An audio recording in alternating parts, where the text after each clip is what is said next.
por esta ofrenda que va a ser recogida, Señor. Yo te doy gracias por la vida de mis hermanos. Hoy nos gozamos, Señor, en tu presencia, en medio de la alabanza. Pedimos ahora, Señor, que tú bendigas esta ofrenda que va a ser recogida, Señor. Sabemos, Padre, que dependemos de ti, Señor, y tu obra tú la sostienes, la sustentas. En tus manos, Señor, ponemos a mis hermanos, Señor, cada moneda, cada billete que pueda aportar, Señor, que lo hagan de corazón, Señor, con alegría, no con tristeza ni por necesidad, Señor, porque tú te alegras y te agradas de aquel que da con alegría, Señor. En tus manos nos ponemos en esta mañana, Señor, y te damos gracias, Señor, porque Tu fidelidad es incomparable y no hay nadie como tú, Señor. Gracias, Padre. Recibe la gloria y la honra en el nombre de tu Hijo amado Jesús. Amén. Mientras por ahí, mi hermano, se recoge la ofrenda, vamos a seguir alabando al Señor en esta mañana, exaltar el nombre del Señor. Hoy declaramos ese nombre que es sobre todo nombre, el nombre de Jesús. Y te pido que en medio de esta alabanza lo declaremos. Señor, declaramos tu nombre en alto. Y declaramos que no hay nadie como tú, Señor.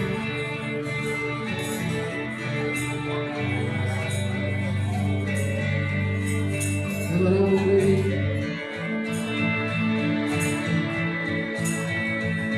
Precioso, precioso Dios, amado, amado Señor, te adoramos, en verdad, saltamos, tu siempre paz, hermoso Jesús, nosotros, llenos de amor, tu vida, viste la luz, moriste, pensando en mí.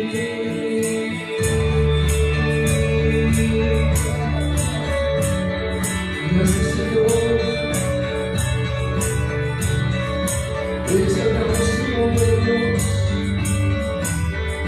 Nombre sin igual. Tu nombre exaltamos, tu nombre levantamos, el nombre de Cristo, el nombre de Cristo.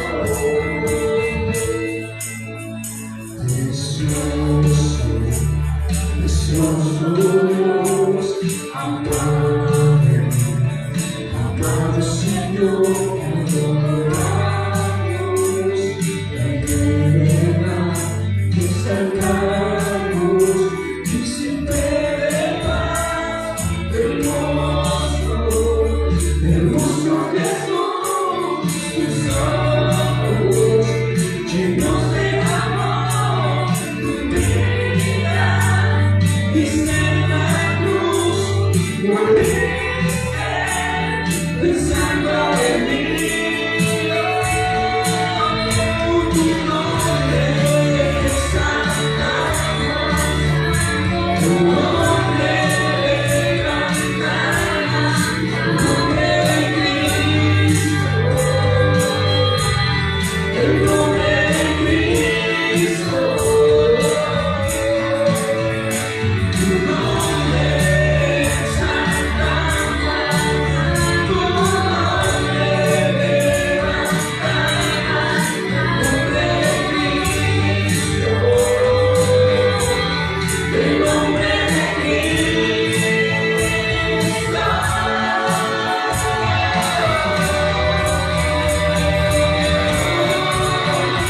Que te vayamos, Señor, y solamente tu Señor, toda la gloria, toda la honra, y sean tu nombre exaltamos, tu nombre exaltamos, de la salvación.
Gloria a Dios. Bien, hermanos, esta hermosa mañana vamos a tener el texto principal en Mateo 6, capítulo 6, versículo 10, en donde la Biblia nos habla acerca de la oración que el Señor Jesús enseñó a sus discípulos. Y un fragmento de esa oración nos habla acerca de la voluntad de Dios. Es el tema que este día vamos a ver. Mateo 6, versículo 10. Si ya lo tiene, vamos a dar lectura en esta hora en el nombre del Padre, del Hijo y del Espíritu Santo. Dice así: venga tu reino, hágase tu voluntad como en el cielo, así también en la tierra. Padre amado, te damos muchas gracias en esta hora por esta oportunidad valiosa, maravillosa que tú nos das de escudriñar tu palabra, de escuchar la predicación. Pido que bendigas en la abundancia cada vida, cada corazón, Señor. Todos aquellos que están reunidos aquí en este lugar, los que nos ven a través de redes sociales, pedimos su bendición de una manera extraordinaria, abundante, sobrenatural. Ponemos en tus manos las vidas, pedimos que tu Espíritu Santo nos guíe a toda verdad. Te damos a ti toda gloria, todo honor por siempre. En el nombre precioso de Jesús de Nazaret. Amén. Gloria a Dios. Tomen su lugar, mis amados hermanos. Dice el Señor aquí en su oración modelo: venga tu reino, hágase tu voluntad como en el cielo, así también en la tierra. La voluntad de Dios es definida como lo que Él quiere que el hombre haga, ya sea para cumplir sus propósitos o para cumplir sus planes. Y lo importante de buscar el hacer la voluntad de Dios es precisamente llevarla a cabo, a realizarla sin ninguna equivocación, sino solamente pensando en cubrir y hacer la voluntad de Dios. Primero de Samuel, capítulo 15 y verso 13. Primero de Samuel 15, versículo 13. Dice así: vino pues Samuel a Saúl, y Saúl le dijo: bendito seas tú de Jehová, yo he cumplido la palabra de Jehová. Samuel entonces dijo: pues qué balido de ovejas y bramido de vacas es este que yo oigo por mis oídos. Y Saúl respondió: de Amalec los han traído, porque el pueblo perdonó lo mejor de las ovejas y de las vacas para sacrificarlas a Jehová tu Dios, pero lo demás lo destruimos. Entonces dijo Samuel a Saúl: déjame declararte lo que Jehová me ha dicho esta noche. Y él le respondió: di. Y dijo Samuel: aunque eras pequeño en tus propios ojos, ¿no has sido hecho jefe de las tribus de Israel y Jehová te ha ungido por rey sobre Israel? Y Jehová te envió en misión y dijo: ve, destruye a los pecadores de Amalec y hazles guerra hasta que los acabes. ¿Por qué pues no has oído la voz de Jehová, sino que, vuelto al botín, has hecho lo malo ante los ojos de Jehová? Y Saúl respondió a Samuel: antes bien he obedecido la voz de Jehová, y fui a la misión que Jehová me envió, y he traído a Agag, rey de Amalec, y he destruido a los amalecitas. Pero el pueblo tomó del botín ovejas y vacas, las primicias del anatema, para ofrecer sacrificio a Jehová tu Dios en Gilgal. Y Samuel dijo: se complace Jehová tanto en los holocaustos y víctimas, como que se obedezcan las palabras de Jehová. Ciertamente el obedecer es mejor que los sacrificios, y el prestar atención que la grosura de los carneros. El relato de esa parte de la escritura nos habla de una misión que tenía que cumplir el rey Saúl. Dios le había dicho a Saúl: destruye a Amalec, todos los seres humanos y todos los animales. Saúl combatió contra Amalec, y cuando Samuel llegaba, él dijo, adelantándose: he cumplido la voluntad de Dios, he hecho la palabra que el Señor dijo que tenía que hacer, lo he cumplido. Y como leemos, Samuel dijo entonces: ¿qué valido de ovejas y mugido de reses es esta que escucho? Lo que pasaba era que Saúl no había cumplido la palabra de Dios en su totalidad, sino parcialmente. Le perdonó la vida a Agag, a Amalek, y también todos los animales que eran más finos los libró, o sea, no los mató. Saúl cumplió la voluntad de Dios, pero a medias, parcialmente. Y todavía decía, he cumplido la palabra de Jehová, he hecho la voluntad de Dios, pero no lo había hecho. ¿Sabes, hermano? Saúl también trató de evitar que la responsabilidad recayera sobre su acción. Dijo, es que el pueblo perdonó la vida de los animales porque pensamos ofrecérselo en sacrificio al Señor. ¿Sabes, hermano, que Saúl quiso evitar la responsabilidad que tenía como líder del pueblo, echándole la culpa al pueblo? Dicen es que ellos fueron los que dijeron, pero ¿quién manda? Manda el rey, no los súbditos. Entonces, si él haya escuchado que el pueblo quería hacer eso, él podía haber dicho, no, yo soy la autoridad, yo soy el líder, y se va a hacer lo que yo diga. Pero ¿sabes qué?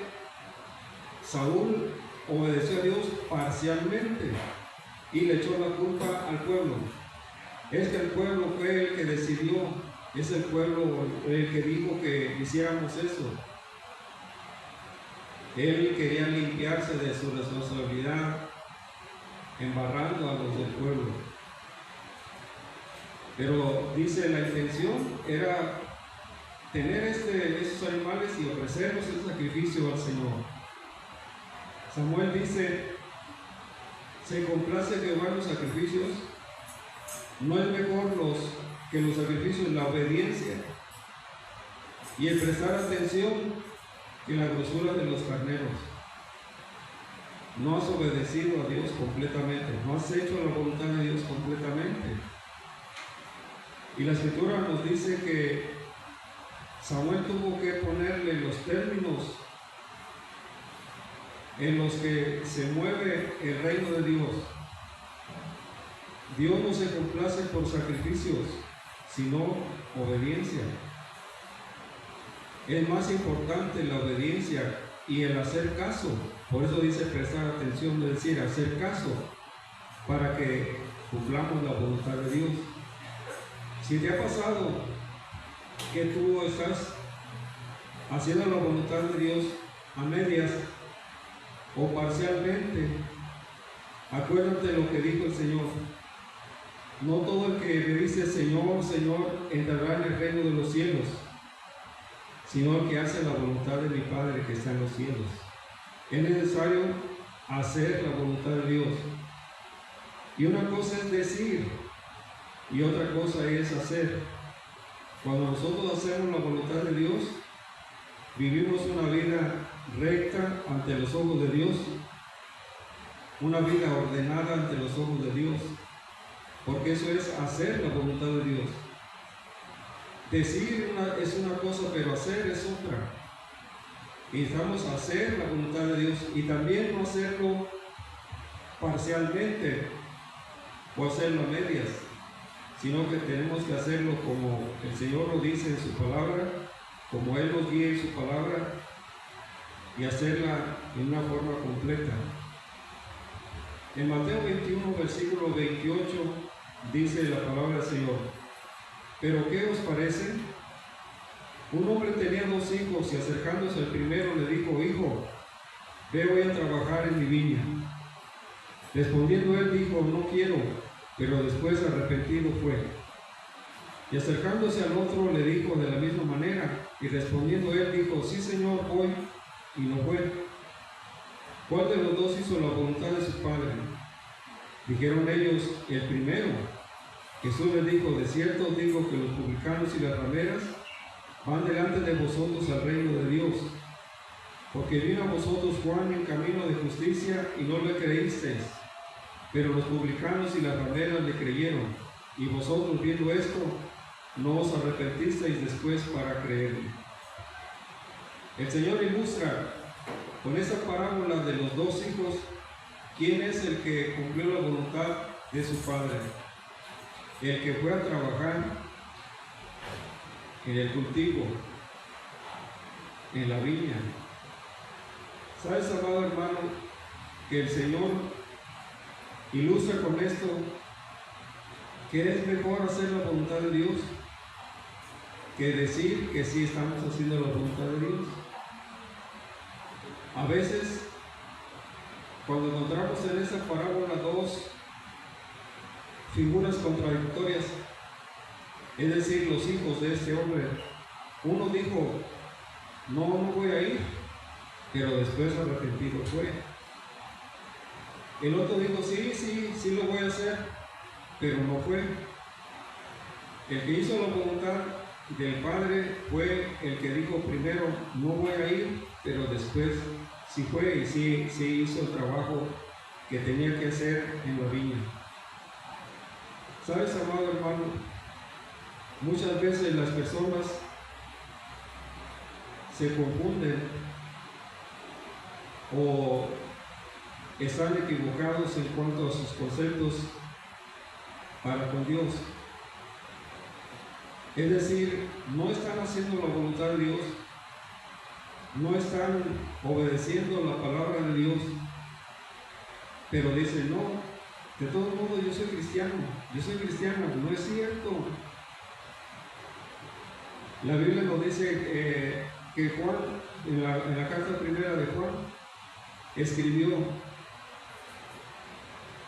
que dice la Escritura que él sabía la relación que el hombre tiene con Dios, y dice, el cristiano no practica el pecado porque ha nacido y viene de la simiente de Dios, y por eso no practica el pecado. Y sabes, amado hermano, en eso hay a veces que la gente como que se escuda en decir, no, es que todos somos pecadores, no, es que todos somos malos, no todos. O sea, el que ha nacido de nuevo, la simiente de Dios está en él y no practica el pecado. Eso es algo diferente a pecar accidentalmente o pecar sin hacerlo deliberadamente.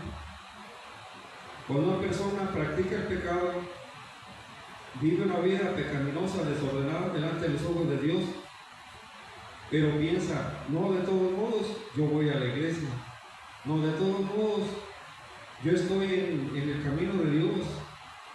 Pues fíjate que no, porque sabes que es mejor hacer la voluntad de Dios que practicar una vida religiosa X.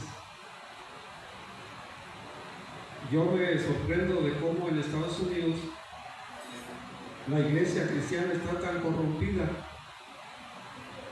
¿Cómo es posible que en la iglesia cristiana haya adúlteros, haya fornicarios, haya personas que viven una vida desagradable ante los ojos de Dios, pero dicen somos evangélicos, somos cristianos? No es cierto. ¿Sabe qué, amado hermano? A veces hasta me sorprende que haya ministros, pastores que viven en adulterio, que hacen cosas abominables y dicen que son evangélicos. La Biblia dice que el que practica el pecado es del diablo. Entonces no son de Cristo. Los que son de Cristo han crucificado la carne con sus pasiones y sus deseos y viven una vida ordenada delante de los ojos de Dios. Para algunas personas no, es que es imposible porque traemos la naturaleza de Adán. Es que esa es una naturaleza caída.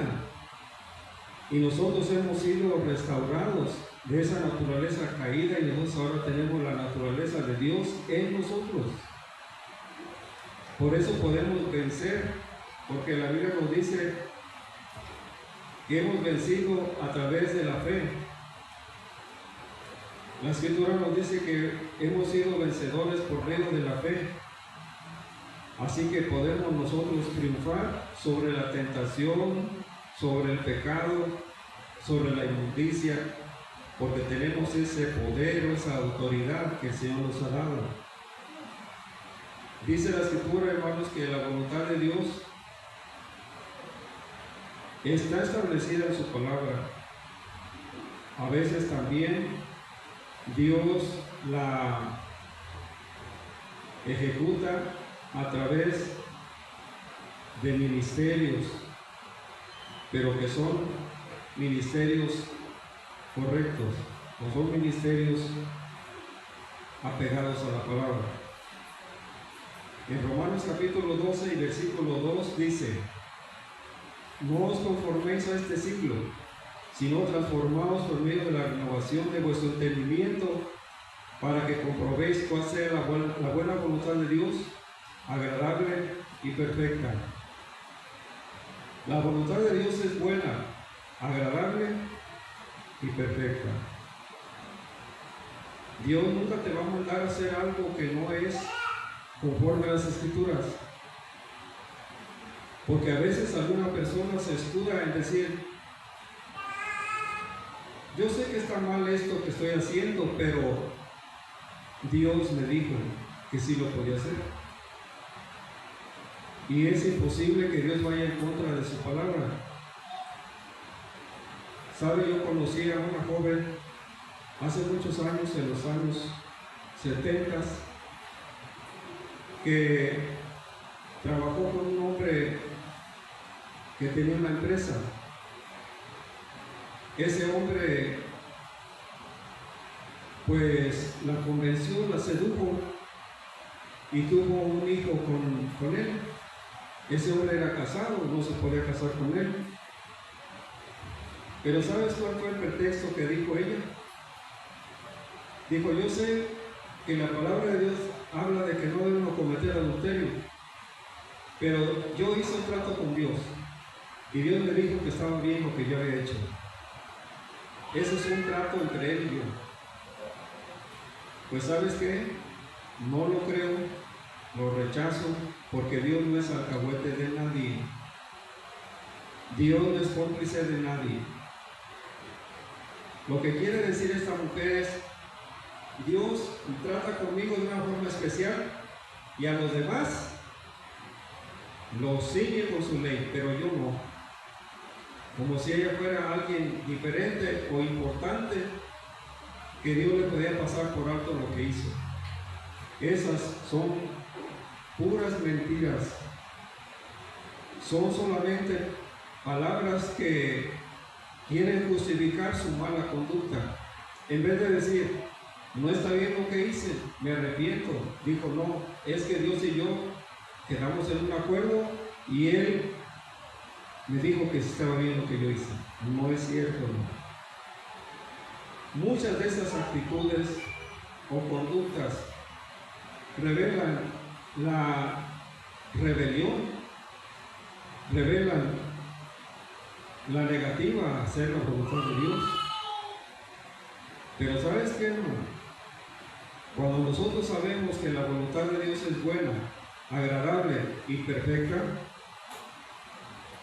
la palabra que Dios nos dé en sueños, en revelación o en la Escritura, tiene que ser algo que es perfecto, algo que es bueno. Bueno, ¿sabe, hermano? También algunas personas dicen: si esta persona tiene un hijo o una hija sin casarse, acuérdense del profeta Oseas. Y ahí en el libro de Oseas, Dios le dice al profeta: tómate una mujer adúltera, una mujer ramera, Una mujer que ha sido fiel a su compañero, porque así es Israel conmigo. Eso es como una ilustración. Y jamás Dios le va a mandar a alguien a hacer algo en contra de su palabra, a menos que sea para dar una lección al pueblo de Israel. Yo lo entiendo perfectamente, pero no es así en todas las ocasiones. Bueno, alguna persona me dirá, no, ahí está la mujer samaritana, 5 maridos has tenido, el que tienes ahora no es tu marido. Y después ella predicaba la palabra de Dios en Samaria. Sí, pero el Señor le dijo, está bien lo que estás haciendo y síguelo haciendo. Sino que eso fue un caso en que ella vivió de esa manera, pero después ella se convirtió al Señor y dejó su vida antigua, su vida pasada. Por eso es importante conocer la voluntad de Dios. Es buena, es agradable y perfecta. La particularidad de la voluntad de Dios es que la voluntad de Dios no te va a dañar, no te va a perjudicar. La voluntad de Dios también es agradable porque vas a sentir el respaldo de Dios en tu vida espiritual y en tu vida secular. Y la voluntad de Dios también es perfecta porque Dios te creó con un propósito. Y por ese propósito que es perfecto, tú puedes alcanzar con tu testimonio a otras personas y llevarlas a los pies de Cristo. Cuando tú comprendes la voluntad de Dios, que es buena, agradable y perfecta, entonces entiendes que poniéndola por obra es como tú puedes ser bendición para otras personas. Algunas veces las personas dicen, vamos a ir a predicar a Europa, nos vamos a ir allá a predicar el Evangelio al viejo continente, porque yo creo que es la voluntad de Dios.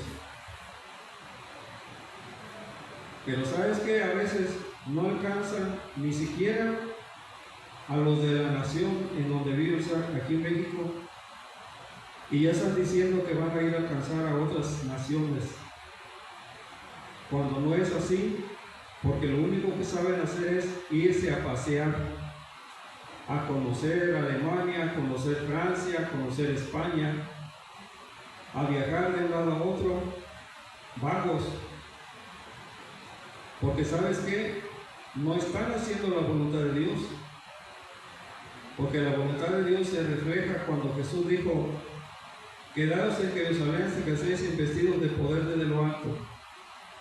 Me seréis testigos en Jerusalén, en Judea, en Samaria y hasta lo último de la tierra. Son 4 círculos concéntricos. Primero, tienes que ganar tu Jerusalén. Judea era el estado, por así decirlo, en donde estaba asentada la ciudad de Jerusalén. Samaria era ya fuera de esas fronteras, y luego hasta lo último de la tierra. Entonces primero vamos ganando a los mexicanos para Cristo, y es ilógico pensar, es que Dios me hizo sentir que tengo que irme hasta España, que tengo que ir a predicar hasta Alemania. No es cierto. Lo que pasa es que quieren hacerse internacionales a fuerzas, lograr llevar a cabo una visita como de turistas. Andar turisteando no es lo que el Señor dijo. El Señor dijo que teníamos que ir a predicar el Evangelio a toda criatura, ir por todo el mundo, pero vamos con orden de primero esto, después aquello. Y es muy importante ver cómo el Señor de esa manera lo confirma o lo ilustra para que nosotros lo entendamos y lo llevemos a cabo. Hay un montón de comunidades en donde no se conoce el poder del Evangelio, la palabra de las buenas nuevas. Entonces tenemos mucho que trabajar. Tenemos mucha mies en donde podamos llevar frutos, levantar iglesias cristianas en donde se predique el Evangelio, aquí en México, después en otro lado. Recuerdo que hace como 3 años que mi familia en Estados Unidos me dijo que fuera a Estados Unidos a predicar y que ellos podían conseguirme un lugar en donde predicar y hasta congregación.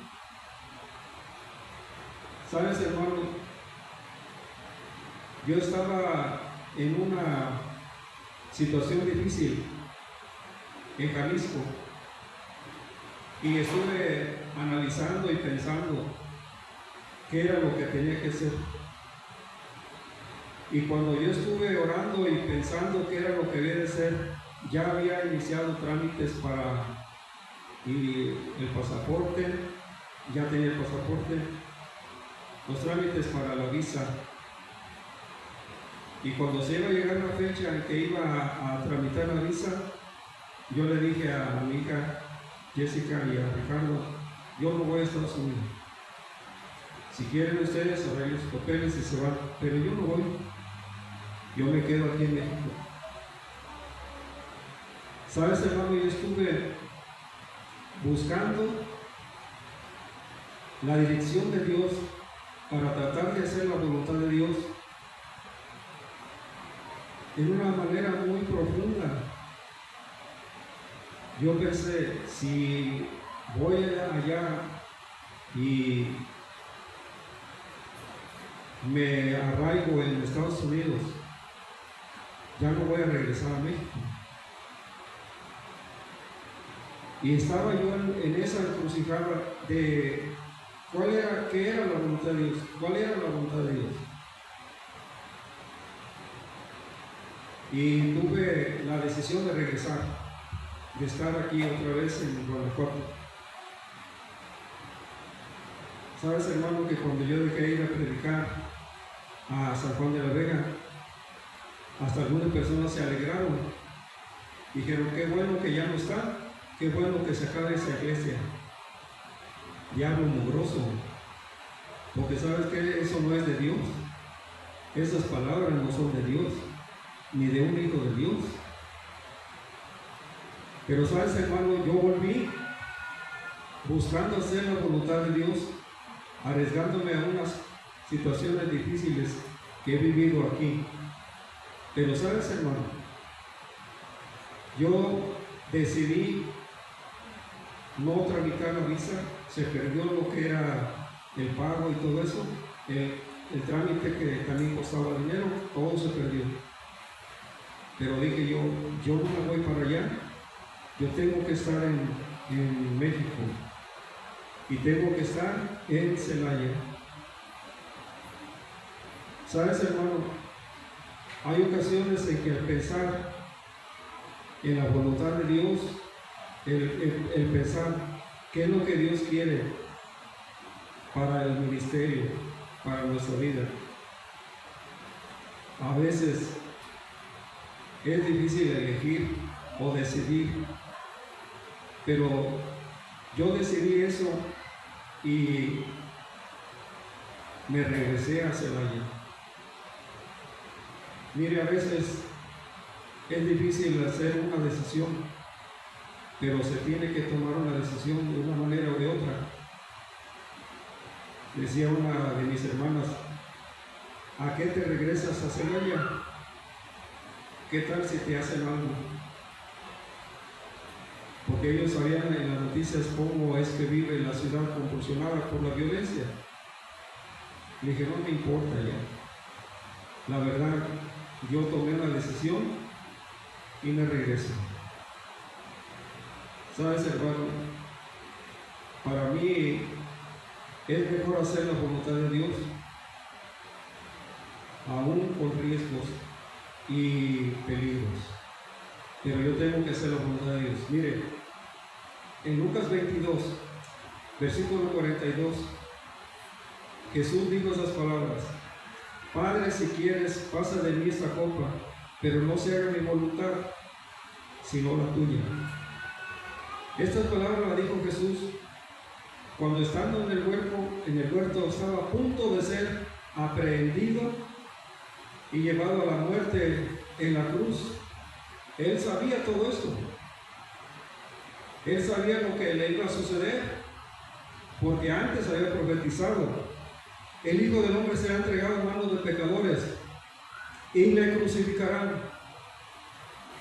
Cuando él estaba para ya ejecutarse todo ese plan de parte de Dios, le pidió a los discípulos: oren conmigo, y ellos se quedaron dormidos.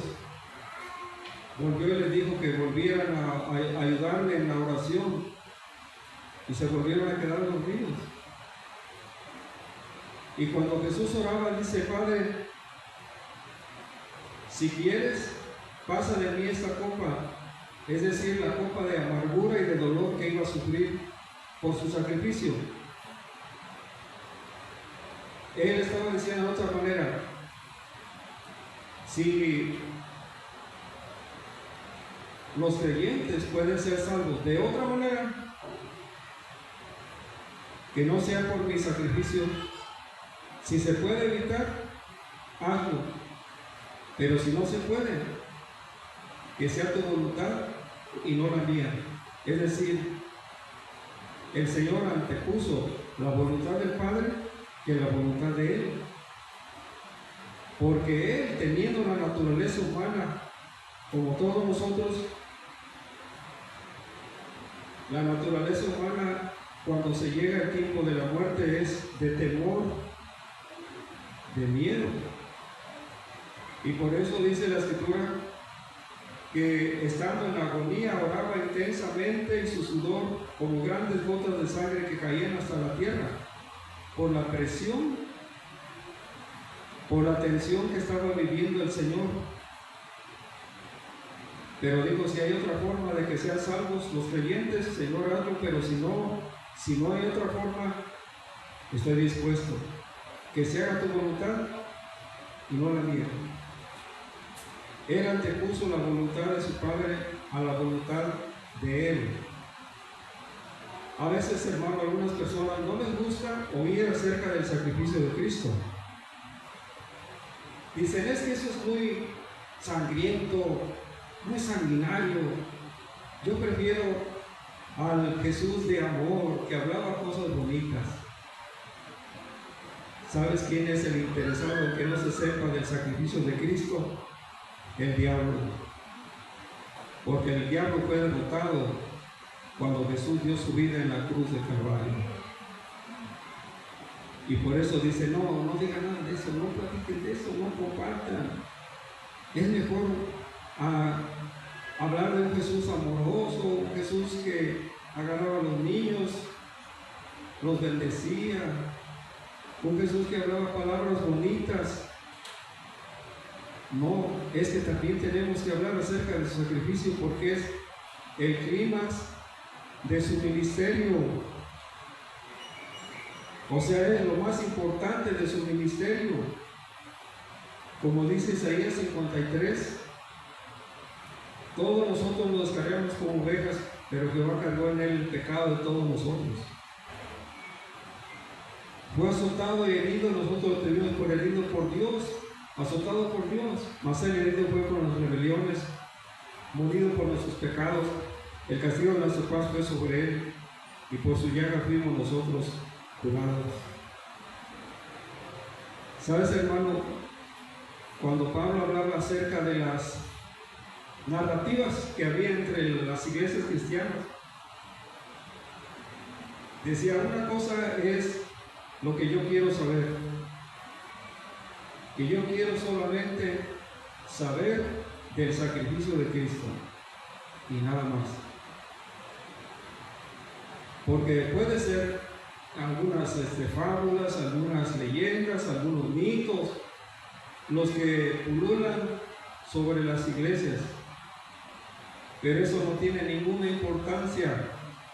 La importancia radica en el sacrificio de Jesucristo, de lo que Él hizo, por nosotros al morir cruelmente en la cruz del Calvario, haciendo la voluntad del Padre, anteponiendo la voluntad del Padre a la voluntad de Él. Y si entendemos nosotros que Jesús mismo antepuso la voluntad del Padre, entonces por eso es que yo opté por volver a Celaya. Porque yo podría estar muy cómodo tal vez en Estados Unidos o en otra parte. Pero sabes qué, hermano, yo le dije al Señor, yo quiero hacer tu voluntad. Así es que yo me regreso. La voluntad de Dios es buena, agradable y perfecta, pero a veces duele. Puedo decirte, cuando los primeros cristianos predicaban el Evangelio, a muchos los persiguieron, a muchos los mataron, pero hicieron la voluntad de Dios. La historia de la iglesia cristiana registra que en Roma había un coliseo, y ahí en ese coliseo en Roma, que todavía está en pie por lo menos una mitad, en ese lugar se llevaban a los cristianos, los ataban y soltaban leones para que los devoraran en frente de toda la gente. Eso sí es sufrir por Cristo. Eso sí es hacer la voluntad de Dios. Porque había una alternativa. Si ellos renunciaban a Jesús como su Señor, como su Rey, y declaraban que su Rey era Julio César o César Augusto o Herodes, se salvaban. O sea, ya no les hacían lo que pensaban hacerles. Pero ellos renunciaban a eso y preferían dar su vida por el Señor. Les costó vivir el martirio de ser devorados por fieras, pero lo hicieron cumpliendo la voluntad de Dios. ¿Sabes, hermano? Muchos mártires estarán en la presencia del Señor en un lugar especial, con un galardón especial, porque dieron su vida por Cristo. Y hace algunos meses yo vi a un predicador que dijo, nosotros tenemos que declarar palabras de bienestar, palabras de vida, palabras positivas, porque Dios no busca mártires. Eso es defenestrar a los que murieron por Cristo. Eso es decir, esos son puros fanáticos, esos que mueren por Cristo son puros fanáticos. No, no es así. Fueron unos valientes, fueron unas personas dignos de admirar, porque dieron su vida por el Señor, porque menospreciaron su vida hasta la muerte por causa de Cristo. Mire, en Valle de Santiago, yo conocí el testimonio de una iglesia cristiana. Dice que cuando una mujer comenzó a predicar el Evangelio en la plaza principal, aquella mujer llevaba el mensaje del Evangelio, predicaba el Evangelio en el mero jardín de Valle de Santiago. La gente se enojó, se disgustó porque ella hacía esa labor. La lincharon, la mataron. Pero de ahí, de ese linchamiento, nació una iglesia cristiana. Porque muchos de los que estaban allí, al ver lo que le habían hecho, se convirtieron al cristianismo y fundaron una iglesia. ¿Quién fue la responsable de haber fundado esa iglesia? Aquella mujer que murió linchada por los fanáticos religiosos de su pueblo. pero murió como una mártir. ¿Sabes qué, amado hermano? Esa situación ennoblece a las personas, porque lo están haciendo por Cristo, lo están haciendo por el Señor, y su galardón será mayor que todos los que no han muerto de esa manera. Por eso dice la palabra del Señor: vi las almas de los decapitados por causa del testimonio de la palabra de Jesús, y se les dieron vestiduras limpias y que esperasen hasta que se hiciera justicia por lo que les habían hecho. La Biblia nos dice en Hebreos 11 que muchos murieron a filo de espada, atravesados en hogueras, quemados, pero no negaron su fe, no dejaron de hacer la voluntad de Dios. La voluntad de Dios a veces es difícil de llevar a cabo, pero si es necesario, se tiene que llevar a cabo, aún con peligros o con riesgos. Les voy a compartir en esta parte de la escritura, 1 Tesalonicenses capítulo 5 y verso 18. Dice así: dad gracias en todo, porque esta es la voluntad de Dios para con vosotros en Cristo Jesús. Yo le contaría de más casos de hombres y mujeres que dieron su vida por Cristo y que murieron dando su vida por el Señor y nunca se retractaron o negaron la fe en Cristo. Dice la Escritura: dad gracias en todo, porque esta es la voluntad de Dios para con vosotros en Cristo Jesús. Si ahorita estamos predicando la palabra de Dios con libertad, gracias a Dios, porque tenemos la libertad de predicar el mensaje del Evangelio. Pero si un día es prohibida la predicación del Evangelio y por causa de eso tengamos que ir a la cárcel o morir por causa de Cristo, tenemos que darle gracias a Dios en todo. Gracias al Señor que en esta etapa de la humanidad que estamos viviendo nosotros en este tiempo, hemos vivido una vida de respeto a la libertad de culto y nos han ofrecido garantías de que podemos predicar. Más o menos en los 80s, yo fui a Gobernación, a la Secretaría de Gobernación, y les dije: yo quiero hacer reuniones en una casa, está en Plan de Iguala 230, Colonia Vergel, en Celaya, Guanajuato. ¿Y sabes qué? Yo conseguí que me dieran un oficio de la Secretaría de Gobernación en donde me daban permiso de hacer reuniones aquí en este lugar. Desde los años 80, con mayor razón cuando en el año 93 se hizo la ley del artículo 130, que establece que todas las denominaciones e iglesias de las que sean tienen libertad y derechos. Bueno, a nosotros nos tocó eso, pero antes de ese tiempo, cuando los predicadores venían de Estados Unidos a la frontera, los mataban. Cuando venían de Estados Unidos hacia el centro del país, los asesinaban. Cuando llegaron a Chiapas y Oaxaca, los mataron. Pero ¿sabes qué? Esos hombres y mujeres que dieron su vida por Cristo tienen un grande galardón de parte del Señor. Le damos gracias a Dios porque ellos fueron los que sembraron la palabra de Dios antes que nosotros.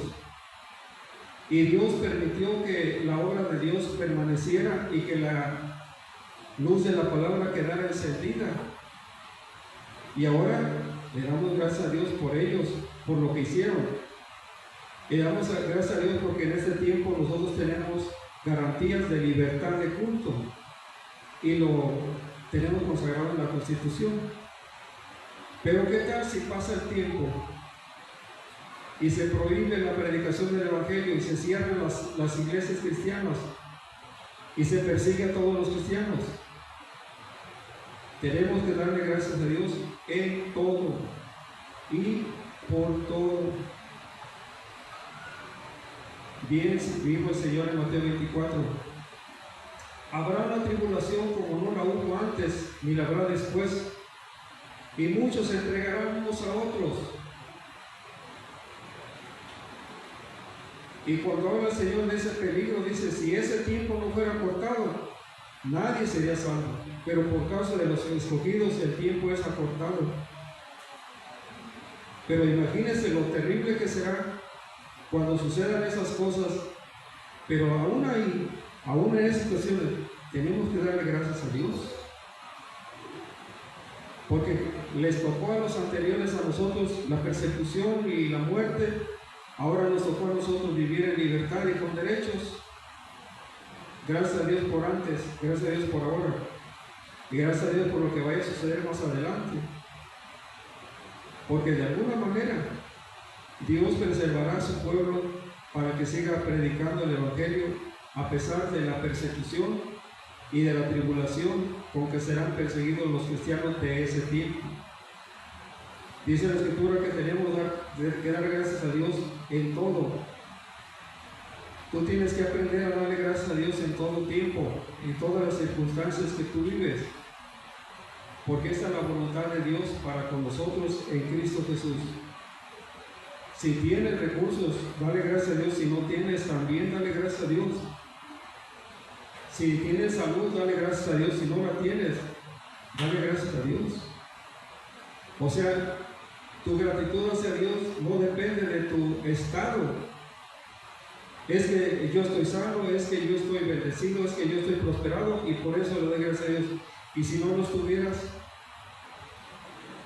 también tienes que darle gracias a Dios, aún en medio de esa adversidad, aún en medio de ese dolor, porque esa es la voluntad de Dios para con nosotros en Cristo Jesús. Si alguno ha tenido pérdida de un familiar, sepa que yo también lo viví. Yo viví la muerte de mi esposa cuando ella estaba en un camastro y le hablé porque se estaba ahogando y estaba yo solo, no había nadie. Mis hijos se habían ido a ministrar en una velada de oración, pero yo estuve ahí con ella en los últimos momentos de su vida. Y yo recuerdo que ella me decía: ¿qué tienes? ¿Qué quieres? Le dije: es que te estás ahogando. La levanté un poquito y oré por ella. Y sabes, hermano, si tú has perdido a un familiar, sabes el dolor tan grande que hay en el corazón de la persona que lo vive. Y yo oré por ella. Recuerdo que sus pupilas se dilataron y se quedó inmóvil. Había partido con el Señor. Y yo le decía al Señor: ¿pero por qué, Señor? ¿Por qué? Y el Señor me dijo: yo la traje conmigo porque yo quiero que descanse, porque ella ya ha trabajado mucho en la obra y yo quiero que esté conmigo descansando. Yo le dije: gracias, Señor. Gracias, Señor, porque tú le hiciste descansar de todo el trabajo que estuvo haciendo, porque en este lugar, en la construcción, ella estuvo trabajando. En San Juan de la Vega, en la construcción, ella estuvo trabajando. No solamente en las cosas espirituales, las cosas sobrenaturales, también en las cosas materiales. Pero le tocó el tiempo de descansar. Y yo le di gracias a Dios. ¿Es difícil? Claro que sí. Es más, es un dolor que no se quita, es un dolor que no se va, que está ahí presente todo el tiempo. Pero yo sé que su trabajo en el Señor, sus obras, hablan acerca de su testimonio, y yo me quedo conforme porque como dijo David, cuando su hijo murió, él ya no vendrá a mí, pero yo voy a él. Un día yo la veré, un día veré yo a todos los que se murieron en Cristo antes que yo, y los voy a abrazar, voy a estar con ellos, voy a reunirme con ellos, y eso es lo más importante, tener una seguridad, saber que la voluntad de Dios es buena, agradable y perfecta. Dios no se equivoca, y Dios por algo se ha llevado al familiar que nosotros teníamos. Por algo suceden las cosas, pero sabes que en todo tenemos que darle gracias a Dios. Aún en las adversidades, aún en los momentos difíciles, tenemos que darle gracias a Dios, porque esa es la voluntad de Dios para con nosotros en Cristo Jesús. Denle fuerte el aplauso al Señor, porque Él vive para siempre su misericordia. Padre, hermano, gracias por tu palabra. Gracias por cada uno de los que han tenido esta disposición de escuchar este mensaje. Te pido que tú los fortalezcas y los guardes, les des bendición, los ayudes a hacer tu voluntad. Bendice nuestras vidas en una manera extraordinaria y sobrenatural. Toca a aquel que está necesitado, enfermo, sánalo con tu poder. Haz un milagro grande en cada vida, Señor. Confiamos en ti, que tú harás la obra, Señor, que tú terminarás la obra que has comenzado en cada vida. Te damos gracias en el nombre que es sobre todo nombre, en el nombre de Jesús. Amén. Gloria a Dios. Denle fuerte el aplauso al Señor, porque Él es bueno, su voluntad es buena, es agradable y perfecta. En esta ocasión despedimos la transmisión en línea. Agradecemos a las personas que se conectan en redes sociales. Dios los bendiga.